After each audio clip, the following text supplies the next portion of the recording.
اور جو میری نصیحت سے منہ پھیرے گا اس کی زندگی تنگ ہو جائے گی اور قیامت کو ہم اسے اندھا کر کے اٹھائیں گے۔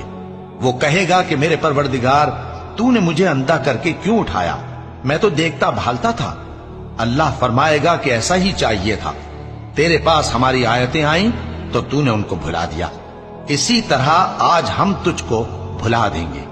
اور جو شخص حد سے نکل جائے اور اپنے پروردگار کی آیتوں پر ایمان نہ لائے، ہم اس کو ایسا ہی بدلہ دیتے ہیں، اور آخرت کا عذاب بہت سخت اور ہمیشہ باقی رہنے والا ہے۔ تو کیا یہ بات ان لوگوں کے لیے موجب ہدایت نہ ہوئی کہ ہم ان سے پہلے بہت سے فرقوں کو ہلاک کر چکے ہیں جن کے رہنے کے مقامات میں یہ چلتے پھرتے ہیں؟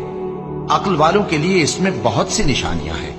اور اگر ایک بات تمہارے پروردگار کی طرف سے پہلے صادر اور جزائے اعمال کے لیے ایک میعاد مقرر نہ ہو چکی ہوتی تو نزول عذاب لازم ہو جاتا۔